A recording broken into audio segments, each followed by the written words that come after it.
I am very happy to have another smiling young Indian with us today, a happy face. Good to be back with all of you. Right now we have with us Krupa Thakkar. Let's listen to her. Over to you, Krupa. Thank you so much, sir, for inviting me. It's an honor to be here. So I would like to speak about my journey so far. What all have I done in my career, and how I've reached where I reached today. So I would like to start from my undergraduate actually. So I did my undergraduation in economics from Mumbai, where I'm from originally. In while my undergraduation was going on in economics, I had an inclination towards public policy. I had heard about the term public policy, but I didn't have any. It was a very superficial understanding of public policy that I had at the time. And economics is something that I chose because it was, I belong to a family where like we have our own business. So I belong to a business family, and taking up economics was the logical step for me to move forward with that. So economics and public policy were the major themes of my undergraduation at the time.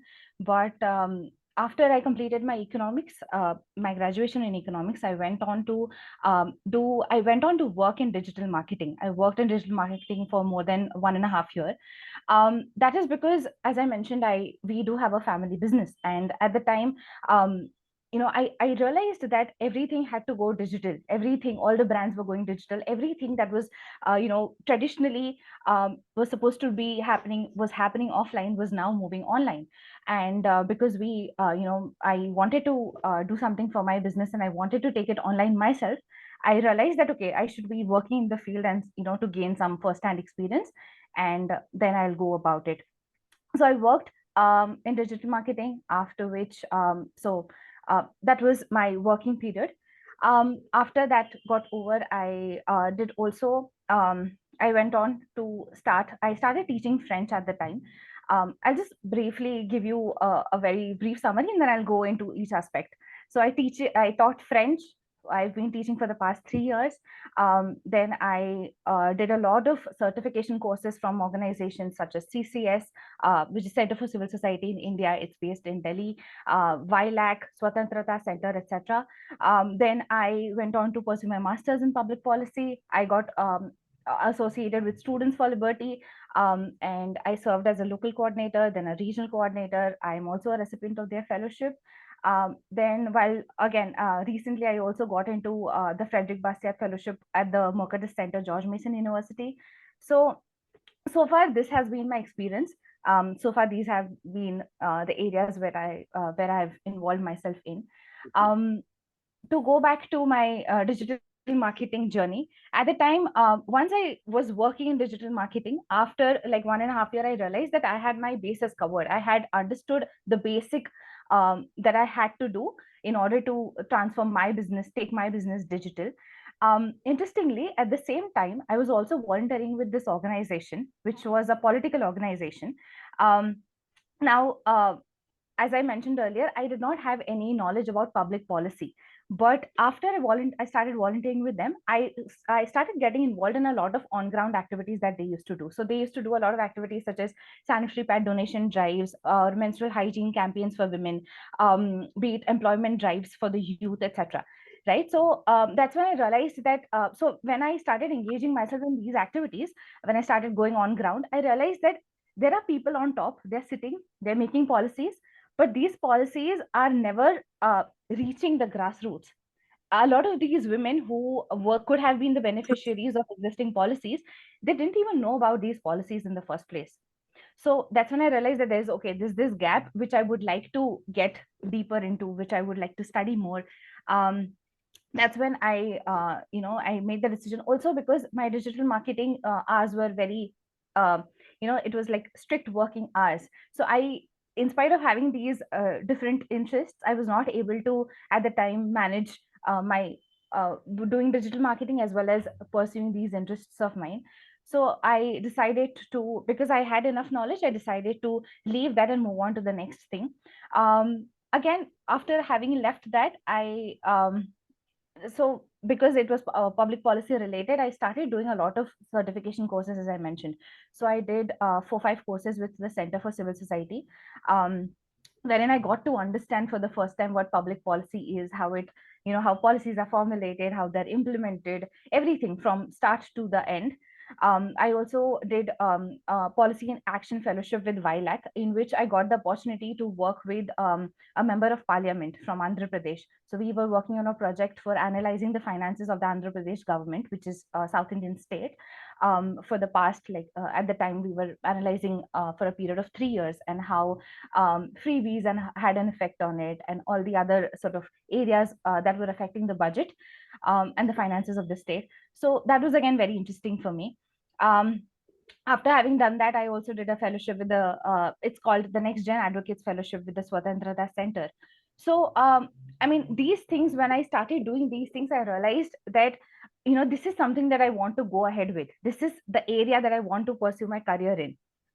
So then but at the same time, again, I had to cover my expenses. I had to support myself. So I thought, okay, why not monetize my skills that I've already learned? So I had done my French in my undergraduation. I have learned B2 level of French.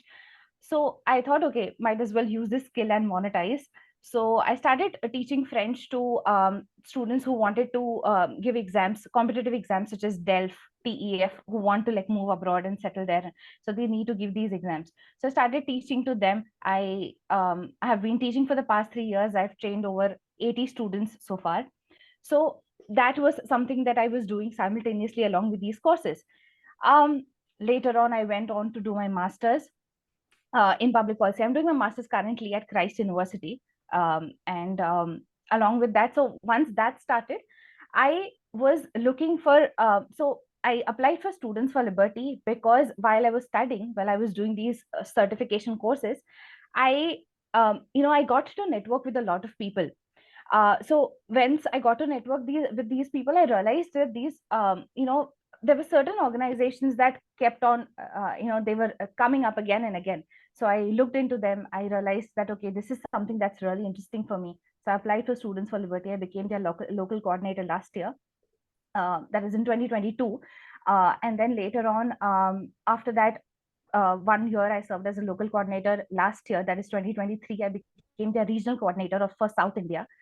I also am a recipient, as I mentioned earlier. I received their Prometheus Fellowship. That's a prestigious 2-year fellowship that they have. So that's about Students for Liberty. And then later on, I went on to because economics is something that has always been on my, it's been there always. So I then applied for these fellowships at, I applied for a fellowship at George Mason University. I'm doing the Frédéric Bastiat Fellowship with them. So, there's one thing that I would like to focus upon is basically these fellowships that have, enabled me to speak to individuals across the world. Because the Mercatus Fellowship that I'm doing right now, it's a hybrid fellowship. So we are expected to travel to the US 4 times a year, wherein we meet with our cohort. And this cohort is composed of individuals from all around the globe. It's not specific to India, it's not specific to the US, but people from all over the world. And this is something that you don't get to do usually. In other networks, when you are engaged in other sort of programs. This is something which is very unique and very great. I would say that, you're getting to interact in person with individuals. I'm aware of this. I'm aware of this. Yes, sir. So good that you are there. All right, let's continue. Yeah. So so this is about me. And if you notice, sir, there is a consistency in the kind of organizations that I've been associated with, be it the Center for Civil Society, be it the Swatantrata Center, Students for Liberty, be the Mercatus Center. All of these places, I share a similar ideology with them. That's again because I come, as I mentioned, I come from a business family, and I've seen firsthand. So how businesses prosper. Yeah. How when left it to them, when left it to their free will, how they get a chance to make their own decisions, provide efficiency to people effectively. They can deliver services and goods and services, and that how it's a win-win situation for everybody in the society. So since I had to I had the privilege of seeing that firsthand. I've always been a believer of the free market, especially so when it comes to social liberty. It was never in the question for me at all. I mean, that is something that was a given. I never had a second thought about it, that okay, how can somebody question this, how can somebody question that. That was something that was a given, every always. But after having done these certifications and being associated with these Mhm. organizations over a point of time, I again, be it the economic liberty or be it the political liberty, these aspects I've learned more about these aspects, and I've gained a better understanding of them, and I've become like a stronger believer in them. So it starts from my family, how I saw something happening in my family, and then I took it forward. And yeah, so this has been my journey so far. Yes, sir, that's about Okay, me. well, first of all, I'm impressed. Okay, great journey. But Thank that's not you. the point. What tips do you have for your juniors? Right. So, so usually what happens is, sir, I've noticed one thing, which is when people are involved in one thing, for example, they are pursuing their masters, I have realized that doing, involved in a formal system of education is not going to be enough. Right. So, I'm doing my masters right now, but when I tell people that, okay, this is it, okay, there is nothing beyond this, I am not going to be so, because the education system in India is such that, it does not give you that kind of exposure, it does not give you the kind of skills that you require to move ahead in your career. So always I tell people that, even though you're doing a master's, which is great because you do need the degree, but along with that also try to do other things which are, going to get you those skills to move forward. Right. For example, I would give you, so when I was doing my graduation in economics, now, it was, um, all 12 papers economics that we had, every like sort of sector of economics Oh, that we were studying. yeah, So in spite of that, we never got to, I had never heard about Austrian economics till then. right, right. The education system is formulated in such a way that you do have exposure to certain things, which is good, but you also don't have exposure to a lot of things that you need to take a step ahead, above, beyond and above what you're doing in your formal sector, to understand in your formal education sector, to understand, okay, there are other aspects also that exist. So after having completed my bachelor's, when I went on to do these courses, that's when I realized I did a course with the Center for Civil Society. It's called the Austrian Economics Seminar. So Yeah, that's when I understood that, okay, economics is definitely what I understand, what I've understood so far. It is that, but it is also something that, there's so much to it that I've not understood. yeah. So yeah, so these things, you need to like go above and beyond what your formal education system is offering you in order to understand what is happening all around the world, because they may give you like one aspect of it, which is also, one aspect, but then it's only that one aspect that you're getting exposure to, but there are all a lot of other things that also that you need to explore. Yes. So I agree with that. The number of young people who have told me this in the mhm. recent months, I think Okay. so many have said exactly this, that for whatever it is worth, the education system is not complete. You need Yes, to sir. be either on the ground, or you need to do seminars, you need to do Definitely. internships, you need to do some. And actually, the point is that people like you are highly motivated, and the education system cannot cater for you. Could, but it Mhm. does not. Yeah. So it leaves you thirsting for more, right? It just cannot give you Hmm. the things that you need. And today, those things are available thanks to the technology, basically Yes. online, right? You don't have Definitely. to go anywhere. It's right Mhm. there. It's all online. And that Yes. is really the great thing today's technology has done. That you don't Definitely, have to sir. consult Yes. any of Mm. your professors. You don't have to consult anyone. You just search and something is there and you take it. Right. So Right. great that you have done this. And I think you're giving some Mm. very good advice. Let's make Sir, it a so little. Okay, go mm. ahead. Sorry. So no, I just wanted to extend talk a little more on that. So technology has played such a huge role today. Like I'm sitting in Bangalore right now in India, but I am also doing a course with MIT. I'm also doing a course with Harvard. So that gap has obviously reduced, but then again there's a need for people to realize that okay, there are these resources available and you can tap into these opportunities. You can look into it. And again, there are other problems also that I don't want to delve deeper into, but then a lot of people don't have access to these, but a lot of students do have access to these facilities but are unable to do it because of the education system. The way the education system is like training them to look very unilaterally at one place and not explore everything else that's going around them. Okay. Yeah. All right. What about your own future? Yes, sir. So, studying, being a public policy student, I have discovered certain interest areas that I have and that I would want to work in. And there's something. So the interest areas, I would say, like there's urban policy that has interested me a lot lately. There's tech policy, there's education policy. These are the major policy sectors that I would like to work in or read more about. But at the same time, there is one. So as I told you, I've been teaching French for the past 3 years, right? So and being a policy student at the same time, I keep wondering if there is like an opportunity for me to tap into at the intersection of these two, whether there is something that is unexplored or undone so far and which I can start or maybe join. Right. So I'm very curious to like look into that as well. Okay, fine. Do take Yes, a sir. look. All right. Anything else you want to add here?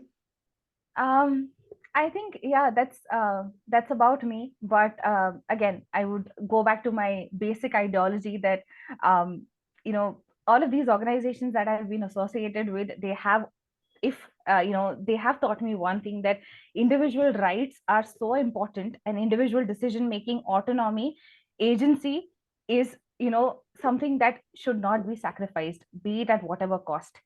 So Yeah, okay. uh, All right. I know where I you're would. coming Hmm, from, but let me tell you my experience. yes. I'm just a cog in a large family wheel. Mhm. I have no independent, identity of my own. I was I live in Washington, but I was going to my family in Jaipur, so they asked me Mhm. to attend a meeting. Okay. They said, Right. we don't want to go, why don't you attend it for the World Bank? Okay. So I attended Mhm. the meeting. And Okay. there's a person sitting next to me, and he won't let me go until I told him my father's name. Oh. You don't look like you have come from Washington. I said, no, I live there. He says, but you look local. You don't look like you are from Mhm. Delhi, you look local. I said, what can I do? Finally, he said, no, you have to tell me your father's name. So, what can you do? You are a cog Mhm. in a giant wheel. Okay. Yes, sir. All That is right. true. And then Yes. when I told him my father's name, he said, yeah, I know where he used to live. I said, okay. Where is the individual in this? I'm just True. one Yeah. cog in a giant wheel. Okay. Well, thank you, Krupa. This is a Thank you so very much, sir. open and honest and clear exposition. Maybe we'll catch up with you in a year to see what you are doing. And till then, let's say Definitely, bye sir. to the viewers. I'll be back with another young person or an expert soon. And bye, everybody, till then. Okay, so we stop the recording now. Okay, thank you, Krupa.